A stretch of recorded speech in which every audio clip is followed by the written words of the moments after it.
നമസ്കാരം.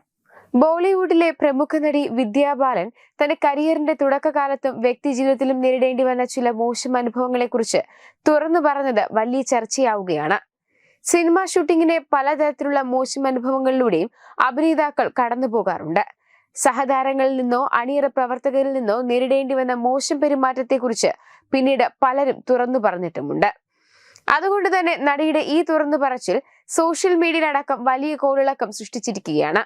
ഒരു സിനിമയുടെ ചിത്രീകരണത്തിനിടെ ഇന്റിമേറ്റ് രംഗത്തിൽ സഹനടൻ ഭക്ഷണം കഴിച്ച ശേഷം പല്ല് തേക്കാതെ അഭിനയിച്ചുവെന്ന് പറയുകയാണ് നടി.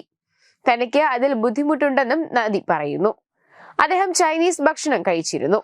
എനിക്ക് വെളുത്തുള്ളിയുടെയും സോയാ സോസിന്റെയും എല്ലാം ഗന്ധം കിട്ടുന്നുണ്ടായിരുന്നു. ഭക്ഷണം കഴിച്ച ശേഷം അദ്ദേഹം ബ്രഷ് ചെയ്തില്ലേ എന്ന് എനിക്ക് മനസ്സിലായി. ഞങ്ങൾക്കൊരു പ്രണയരംഗം ചിത്രീകരിക്കാനുണ്ടായിരുന്നു. അദ്ദേഹത്തിനും ഒരു പാർട്ട്ണറൊക്കെ കാണില്ലേ എന്ന് ഞാൻ ആ സമയത്ത് ആലോചിച്ചു പോയി. ഈ ഇന്റിമേറ്റ് സീൻ ഷൂട്ട് ചെയ്യാൻ വരുന്നതിന് മുൻപ് ബ്രഷ് ചെയ്യാൻ അദ്ദേഹത്തിന് തോന്നാത്തത് എന്തുകൊണ്ടാണെന്ന് ഞാൻ ഏറെ നേരം ചിന്തിച്ചിരുന്നു. ഇതാണ് നടി ഇപ്പോൾ പറയുന്നത്. അതേസമയം തന്റെ ആദ്യ ചിത്രമായ പരിണീയത്തിൽ ചുംബന രംഗം ചിത്രീകരിക്കുമ്പോൾ സഞ്ജയ് ദത്ത് തന്നോട് വളരെ മാന്യമായി ഇടപെട്ടതിനെ കുറിച്ചും നടി പറയുന്നുണ്ട്. ഏതൊരു പുതുമുഖത്തിനും അത്തരം സാഹചര്യങ്ങൾ ഭയപ്പെടുന്നതായി തോന്നിയേക്കാം. ഞാൻ വല്ലാതെ പരിഭ്രാന്തയായിരുന്നു. അപ്പോൾ സഞ്ജയ് എന്നെ വളരെ നന്നായി സഹായിച്ചു. അദ്ദേഹം വളരെ ശാന്തനായിരുന്നു. നമുക്ക് ഇത് പടിപടിയായി ചെയ്യാം, പതുക്കെ പോകാമെന്ന് പറഞ്ഞു. ചിത്രീകരണത്തിന്റെ അവസാന ദിവസം അദ്ദേഹം ഞാൻ ഓക്കെ അല്ലേന്ന് എന്നോട് ചോദിക്കുകയും ചെയ്തു.